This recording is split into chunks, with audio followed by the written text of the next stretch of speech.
Hello guys, welcome back to our channel. Today, we will talk about why Germany became rich after losing to world wars. So let's get started. Firstly, when people think about the richest and most successful countries in the world today, Germany is usually near the top of the list.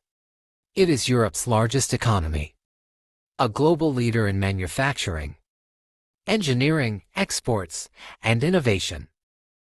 German products such as Mercedes-Benz, BMW, Volkswagen, Siemens, Bosch, and Adidas are recognized worldwide. Yet Germany's rise to prosperity is one of the most remarkable stories in modern history because the country achieved this success after suffering devastating defeats in World War I and World War II. By 1945, Germany was physically destroyed, politically divided, economically ruined, and morally discredited. Many observers believed it would take generations for Germany to recover, if recovery was even possible. However, within a few decades, West Germany had become one of the strongest economies on Earth. The question is simple but fascinating: how did Germany become rich after losing to world wars? To understand Germany's economic miracle, we must first look at the situation after World War I. Before the war, Germany was already one of Europe's leading industrial powers. It possessed a strong manufacturing base, advanced scientific institutions, skilled workers, and a highly educated population. However, the First World War ended in disaster for Germany in 1918. The country lost millions of lives, suffered enormous economic damage, and was forced to accept the Treaty of Versailles. Under this treaty, Germany had to pay massive reparations to the victorious Allied powers. Many Germans considered the treaty humiliating and unfair. The economic consequences were severe. The government struggled to pay its debts and finance reconstruction. To cope with financial pressures, Germany printed huge amounts of money. This led to one of the worst cases of hyperinflation in history during the early 1920s. Prices rose so rapidly that people's savings became worthless. Workers often spent their wages immediately because money lost value within hours. Stories emerged of people carrying cash in wheelbarrows just to buy basic goods. The middle class saw its wealth disappear overnight, creating widespread anger and instability. Although Germany experienced a brief recovery during the late 1920s, the Great Depression struck in 1929 and caused unemployment to soar. Millions of Germans lost their jobs. Economic despair contributed to political extremism and helped Adolf Hitler and the Nazi Party gain support. Hitler promised national revival, economic recovery, and the restoration of German pride. Once in power, the Nazi regime launched massive public works programs, expanded military production, and reduced unemployment. However, this growth was heavily dependent on militarization and ultimately led Germany into World War II. The Second World War proved even more destructive than the First. By 1945, German cities lay in ruins. Allied bombing campaigns had destroyed factories, roads, railways, and housing. Millions of soldiers and civilians were dead. Infrastructure was shattered. Industrial production had collapsed. Food shortages were widespread. The country's political system had disintegrated. Germany was occupied by Allied forces and divided into different zones controlled by the United States, Britain, France, and the Soviet Union. At that moment, Germany appeared to have no future as an economic power. Entire cities such as Dresden, Cologne, Hamburg, and Berlin were heavily damaged. Industrial output had fallen dramatically. Refugees poured into the country from territories lost after the war. The population faced poverty, shortages, and uncertainty. Yet hidden beneath the destruction were assets that would eventually fuel Germany's recovery. One of Germany's greatest strengths was its people. Unlike physical infrastructure, human capital is difficult to destroy. Germany still possessed millions of educated workers, engineers, scientists, technicians, and entrepreneurs. The country's traditions of technical excellence, discipline, craftsmanship, and industrial organization had survived the war. Although factories could be rebuilt, the knowledge and skills of the workforce were even more valuable. This educated and highly trained population became one of the foundations of Germany's future success. Another important factor was the Marshall Plan. After World War II, the United States feared that economic collapse in Europe might encourage political instability and the spread of communism. To prevent this, the United States launched the European Recovery Program, commonly known as the Marshall Plan. Between 1948 and 1952, billions of dollars in aid were provided to Western European countries. West Germany received significant assistance through this program. While the Marshall Plan alone did not create Germany's economic miracle, it played an important supporting role. The aid provided capital, machinery, raw materials, and financial stability. More importantly, it helped restore confidence. Investors, businesses, and consumers gained hope that economic recovery was possible. The Marshall Plan also encouraged cooperation among Western European nations and promoted trade integration, which would later benefit Germany enormously. However, foreign aid alone cannot explain Germany's transformation. Many countries receive aid without becoming economic powerhouses. A crucial turning point came through economic reforms led by Ludwig Erhard, often called the father of Germany's economic miracle. Erhard believed that excessive government controls were preventing recovery. During the immediate post-war years, prices and production were heavily regulated. Black markets flourished because official prices often made business unprofitable. In 1948, Erhard introduced major reforms. Price controls were removed, and a new currency called the Deutschmark replaced the old Reichsmark. These changes restored incentives for production and investment. Businesses could once again operate profitably, while consumers regained confidence in the value of money. Goods that had disappeared from store shelves quickly returned to the market. Economic activity surged. Erhard supported what became known as the social market economy. This system combined free market capitalism with social protections.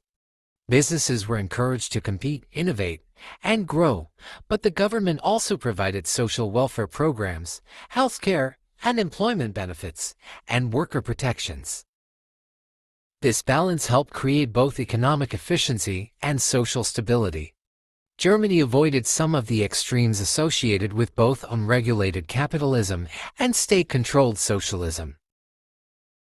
The results were extraordinary. During the 1950s and 1960s, West Germany experienced rapid economic growth known as the Wirtschaftswunder, or economic miracle. Factories reopened. New industries emerged. Productivity increased dramatically. Exports expanded rapidly. Millions of people found employment. Living standards improved year after year. By the late 1950s, West Germany had become one of the world's leading industrial economies. Germany's emphasis on manufacturing was another major factor behind its success. Unlike countries that relied heavily on natural resources, Germany focused on producing high-quality industrial goods.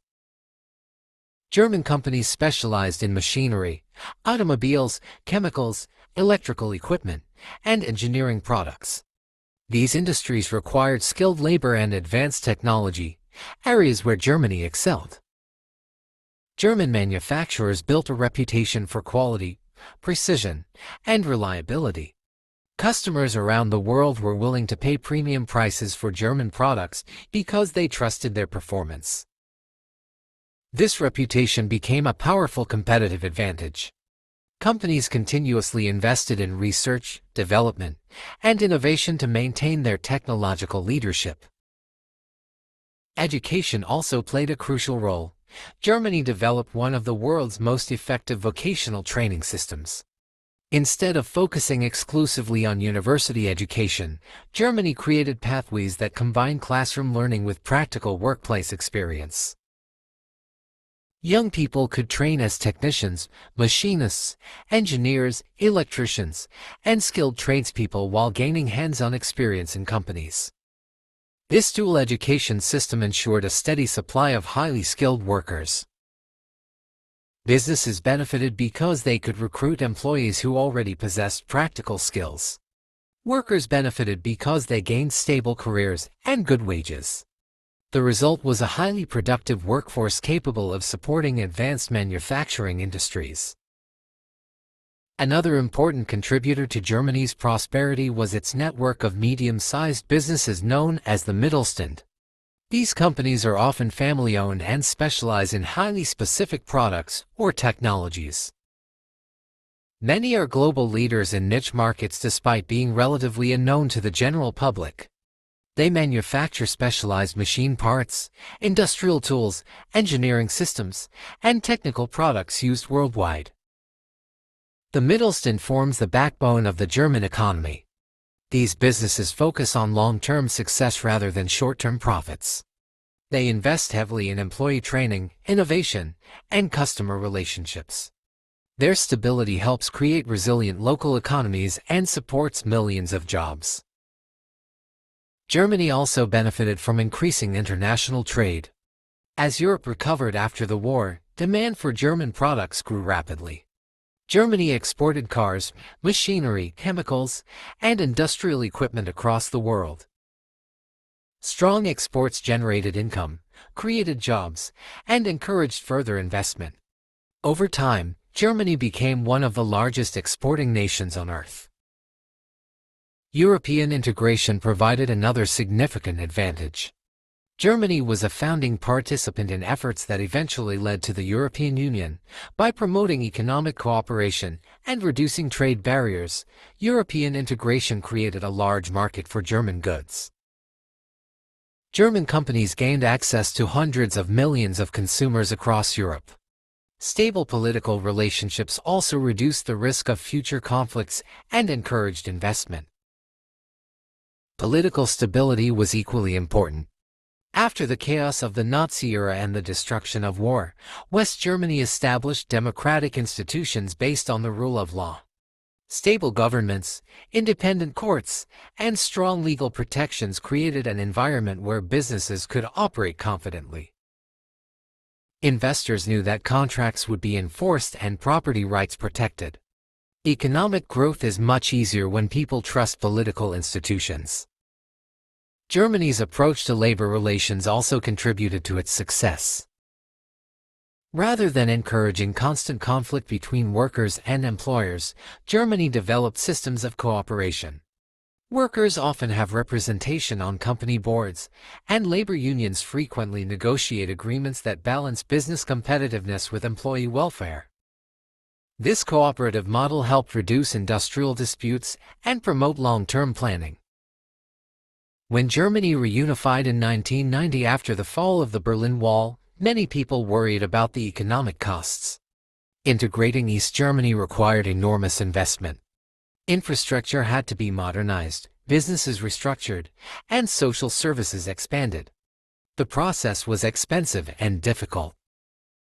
However, over time, reunification created a larger domestic market and strengthened Germany's position in Europe. Germany's fiscal discipline also deserves attention. German policymakers traditionally emphasize stable finances, low inflation, and long-term planning. Although debates continue about the advantages and disadvantages of this approach, it has generally contributed to economic stability.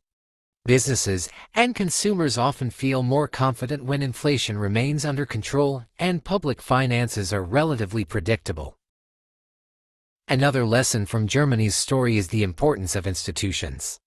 Wealth is not created solely through natural resources or military victories. Strong institutions such as effective education systems, reliable legal frameworks, stable governments, competitive markets, and research organizations can generate prosperity over generations. Germany rebuilt these institutions after the war and used them to support economic growth. Today, Germany remains one of the world's largest economies and a leading exporter. Its products are used in factories, hospitals, laboratories, and homes across the globe. German companies continue to influence industries ranging from automobiles and engineering to renewable energy and advanced manufacturing. The country's economic achievements are the result of decades of investment, reform, innovation, education, and international cooperation. In conclusion, Germany became rich after losing to world wars because it successfully rebuilt its institutions, invested in human capital, embraced market-oriented reforms, supported manufacturing excellence, encouraged innovation, expanded international trade, and maintained political stability. The Marshall Plan helped, but foreign aid alone was not the answer. The real engine of Germany's recovery was the combination of skilled people, effective policies, strong institutions, and a commitment to long-term economic development. Germany's journey from the ruins of 1945 to becoming one of the world's richest nations demonstrates that even after catastrophic defeat, a country can achieve extraordinary prosperity through education, innovation, discipline, and smart economic choices. Germany's journey proves that a country's true strength is not its military or natural resources, but its people, education, innovation, and institutions. Despite losing to world wars and facing total destruction, Germany rebuilt itself through hard work, smart policies, and a focus on economic growth. Today, it stands as one of the world's richest nations, a powerful reminder that even after the greatest setbacks, recovery and success are possible.